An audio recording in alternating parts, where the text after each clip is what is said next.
Morning, everyone. Hope you had a lovely Shabbos. I'd like to welcome everyone. Shavua Tov, good Vach, to Peter, to Richard, to Rachel, to Carol, to Michelle. Today's learning is dedicated in memory of Leah Bas Faiva, Harav Yaakov Tzvi, Ben David Aryeh Tzivia, Bas Mordechai, Avram, Ben David Slavin, Shon Ben Yisrael Morris, the Perfect Bas Rufen Baruch, Shalom Ben Eli Ali, Ben Bas Michael, Shana Bas Yaakov Shmuel, Caleb Baylor, Bas Henoch, Yirmiyah Yechir Ben Moshe Eliezer, and Sarah Malka Binyamin. So, good morning also to Eitan and to Caroline, and all those that are still joining us. So, we were up to the concept of truth, I believe. I hope that is the truth. Yes, last time we spoke about the idea of falsehood, and today we're going to speak about the idea of truth. So, it's apropos that we should be discussing it right now, because we know that each of the patriarchs had a characteristic which they were renowned for, which they embodied, and that in the case of Abraham was chesed, was kindness, the pillar of kindness, chesed. In the case of Isaac, Yitzchak, it was gevura, it was strength. In the case of Yaakov, it was titein emes leYaakov, it was the idea of truth. And therefore Yaakov, Jacob, who embodied and was the forefather to the 12 tribes, so therefore it's something that is very much should be in our DNA. It's just a matter of us unearthing it and uncovering it. So this world, as opposed to when a person passes on from this world and goes to the next world, they are referred to as going to the world of truth. They are moving to the world of truth. Olam haba, the next world is the world of truth. If the next world is the world of truth, then what does that make this world? So sadly, it is considered the world of falsehood, okay? Because truth is an absolute reality, and falsehood is where there is not an absolute reality, where things are cloudy, things are uncertain, where the reality of God and existence is not necessarily acknowledged. It doesn't mean it's not there; it's got to be acknowledged. So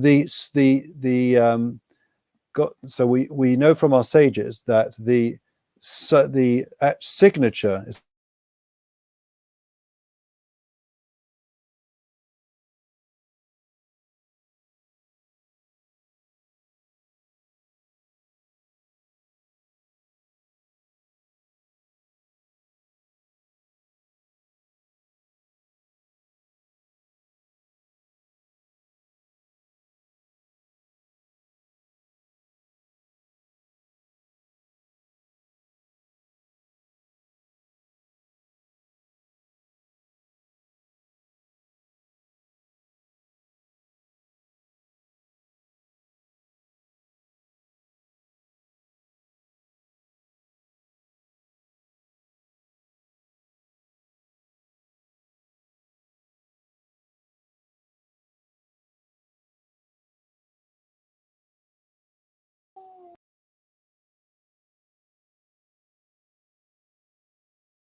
sorry about that, everyone. Sorry, the computer was not plugged in, and therefore, as a result of that, of course, it ran out of battery. So where were we? So God's signature, we say in the Torah, that God's signature is emes, right? Chosma shel HaKadosh Baruch Hu is emes, okay? And we know that we've spoken before about the idea that we are meant to emulate God's ways, right? V'halachta bidrachav, we are meant to emulate his ways and to become godly. Now the question is, how can a finite being be anything like an infinite being? And we've said it once and we'll say it again. Through emulating God's characteristics, then we become more like him. We bring out inside ourselves our soul, the essence of our being. So the essence of us, one aspect is truth. So the more truthful we are, right, the more we are connecting with our essence. So that's why we say in Ashrei, Karav Hashem l'chol karav, l'chol asher kru emes, that God is true, God is close to all those that call him in truth. So truth is something that is one of the most important virtues. And if we think about it in pragmatic terms, if we are truthful, if we are true to ourselves, then life has meaning. If we live a life of falsehood and a life where everything is fake, right? We're in the post-truth era. Then inevitably, someday you're going to wake up and realize that it was worthless. It was a futile exercise. What was I up to? Nothing has significance. Whereas if you are directing your life and everything is an absolute reality, because you're trying to be as truthful as you can, you're bringing greater truth into the world, then you're bringing God into the world. That has meaning and significance. So one of the things that he also says, let's just see it here.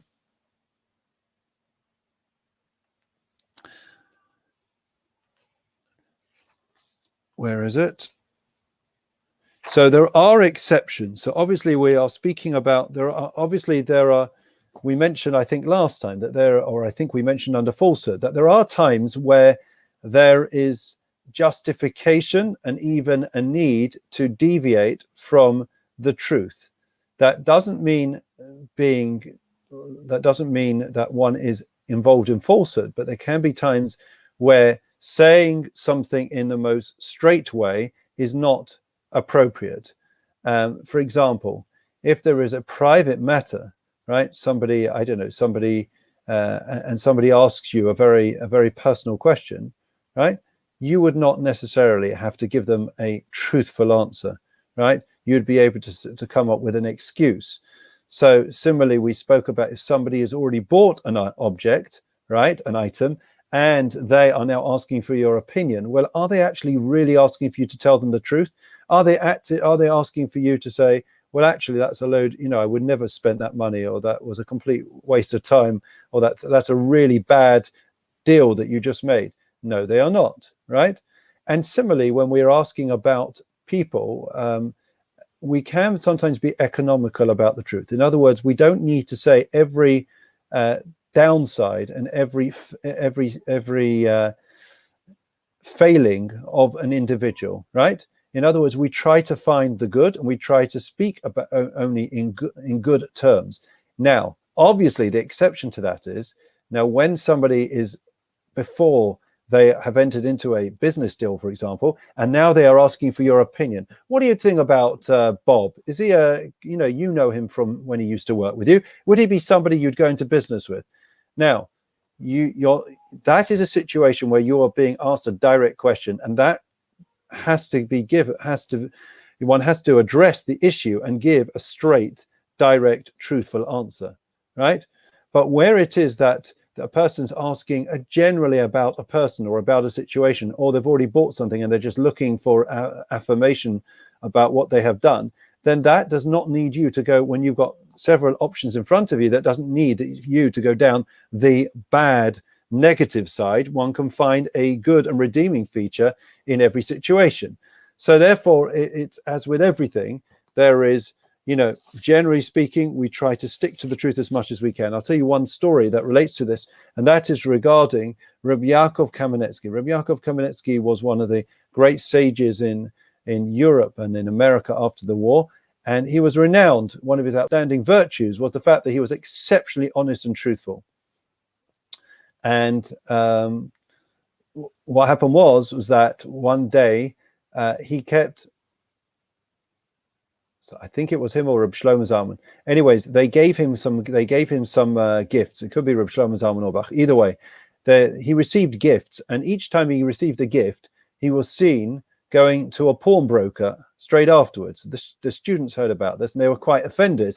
If you get a gift as an appreciation, you don't go and exchange it or try and get cash for it.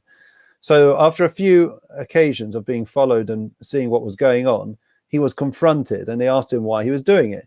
And he said, no, I certainly wasn't giving up the gift that you gave me. I treasure it. But if one receives a gift, then one has to make sure you write down in your tax return the exact correct amount for tax. And I don't know how much it was worth. So in order to be honest and truthful, I had to go to a pawnbroker, find out how much they believe it was worth, and then I would know how much to put down on my tax return. Now that is a level of honesty, right, and truthfulness that many of us, only dream of. Another example is the Chofetz Chaim, who once was going to post a letter, and then somebody said, I'm going to that place in any case, so therefore I'll take the letter for you. So I guess this borders on truth or stealing. And he took a stamp which he was going to put on the letter, and he tore it up. And they said, "Why'd you tear it up?" He said, "Because I was going to pay that, and therefore I don't want the post office to lose out on that money. That would be dishonest." So okay, these are levels that we can't relate to, maybe, or they're difficult, but nonetheless, the virtue of truth is the hallmark of being Jewish. It's the hallmark of God, and therefore we should do everything we can to try to aspire and to be as honest and truthful as we can. And the more we work on it, the closer we get. The Lord is my shepherd, I shall not want. He causes me to lie down in green pastures. He leads me beside still waters. He restores my soul. He leads me in the paths of righteousness for his name's sake. Even when I walk in the valley of darkness, I will fear no evil, for you are with me. Your rod and your staff, they comfort me. You set a table before me in the presence of my adversaries. You anoint my head with oil. My cup overflows. May only goodness and kindness pursue me all the days of my life, and I will dwell in the house of the Lord for the length of days. Memorial prayer. Adon Olamim Zachoes Nishmois Leah Bas Tzvaivo Harav Yaakov Tzvi ben David Aryeh Sivia Bas Mordechai Avram ben David Slavin Shon ben Yisrael Morris Sifar Fegel Bas Ruven Baruch Shana ben Yalili ben Bas Faivo from Moshe Sham Bas Yaakov Shmuel Caleb ben Bas Henoch Yom Yom Yechib ben Chav Moshe Elias Sarah Malka Bas ben Yom Shalchuli Lomam Began Eden Teimenuch Hasam Lachem Velarachamim Yasrein Besesakon Afav Lolamim Adonai Nachlasam V'Yanuchu B'Shlomish Kavam V'Nomar Amen.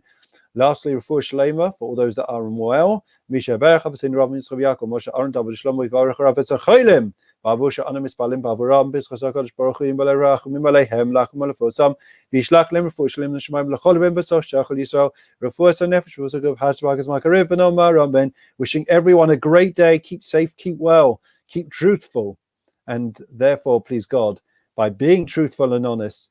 That's the hallmark of being godly. We will bring more of God, more of the holiness and sanctity back into this world.